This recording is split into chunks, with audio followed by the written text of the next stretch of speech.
Okay, so I don't know how I'm gonna follow that up. So please don't be a tough crowd. I need confidence. First, I want to give let's give a round of applause for all the talented youth that are here that are gonna perform, that have performed. Awesome. Okay, so I'm gonna start my comedy now. Is that okay? Okay, cool. See, I already got a laugh. I'm doing good.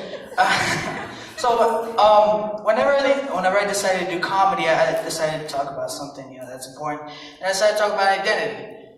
And I was like, okay, so, I started getting examples of how everybody was telling me who I was and not who I really am and stuff like that. So the first example came from our old youth pastor. He's a great guy. He's awesome. He's amazing. He called me gay once. I'm being serious. He actually did call me gay. It was a drama for fine arts, and he was like, "Okay, Jose, I need you to do a 80s aerobic dance teacher." It's like, "Okay, cool. I have the energy. I can dance and stuff." So I was like, "Okay, cool. I'll do that." And then he was like, "All right, go." And I was like, "All right, ladies, we're gonna do this. 1, 2, 3, 4. Left, right, left, flip, left, right, whoop-de-doo, and whoop-de-doo." He was like, "Stop, no! Stop!" And I would be confident because I'm usually good at, being a dance teacher. I never tried it, so don't ask. Anyways, I was like, oh yeah, so I was correcting girls. I was like, "Come on, Brittany, be better! Come on!" He comes up to me and literally, this is all he says. He just comes to me and says, "Less gay," and then leaves. And I'm like, okay. And I'm like, okay, I need to process this.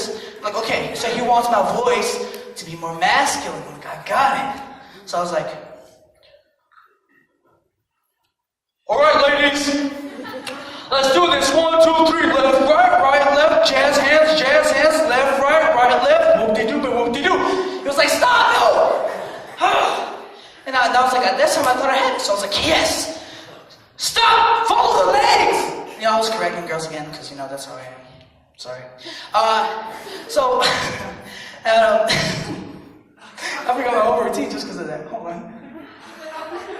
Now that's being awkward silence now.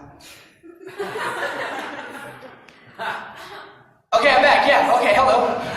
Technical difficulties. Anyways, he was like, "Okay, you're being be more threatening." So I was like, and I usually, I'm a pretty cool dude. So I don't think I'm threatening, but it was insane when someone else didn't say when someone else said I was not threatening. Because I have another example that said the opposite. So this example takes place in school. Now, I used to go to a school that was majority whites. No offense. So I hung out with the minority. So it was a couple black people, a couple Mexicans, and we had this one friend. Oh, thanks. I have this one friend. He was white, and his name was John. We actually didn't know his name, but he looked like he had good credit. So that's what we named him. We named him John. Because every John has good credit.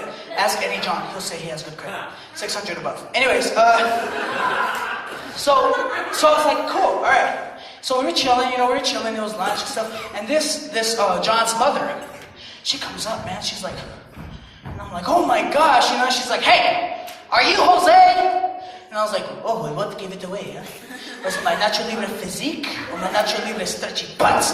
And she was, and you can tell she was a little bit worried because I wasn't the only Mexican there, it was another dude. And so I knew she was thinking that if she didn't get this right, she was going to be called racist a lot. So, I understood that part. But she tells me, she's like, "Hey, I don't want you hanging out with my son. You are a hoodlum." Luckily, I knew what that meant because when I was little, I wasn't allowed to read children's books. I was forced to read dictionaries. I'm not kidding. My dad is right there. Everybody give a clap for my dad. Thank you for letting me read every place. Cover to cover, everything. It was crazy. I hated it. Anyways, but seriously, he even read me dictionaries to sleep. He'd be like, "Pulchritude, adjective, beauty, good night, son," and just leave. It was terrible. And literally on my birthday, he thought it was a present. He pulled up 2 dictionaries. Like, "Okay, Oxford or Webster?" And I was like, "Dad, Webster, always Webster. Come on." So literally, he always made me read dictionaries. It was terrible. And I knew what hoodlum meant. For those of you who doesn't know, it's like someone who's reckless and, from the hood. Hoodlum, yeah. Anyways, and then there was this teacher in that same school who said I was dumb. We're not going to talk about that because I just told you I used to read dictionaries for fun. So, there you go. Yeah. So, then we fast forward a little bit. Then I started coming to Harvest. We started coming to church. And one thing that Pastor Jason does a lot is he always tries to say that you're like amazing or awesome. So he comes up to me, he's like, hey, you're awesome. And me traumatized by my past, I was like, no, I'm gay. We had a big prayer session after that. I'm doing better. I promise I'm doing good. And then the next week comes by, and he says, hey man, you are a child of God.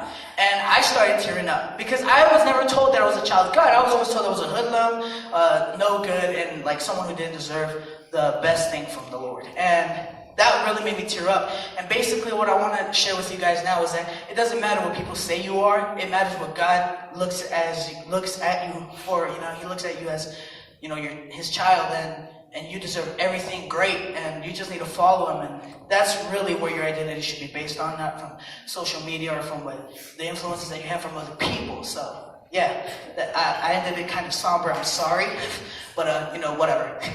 All right, thanks. Bye.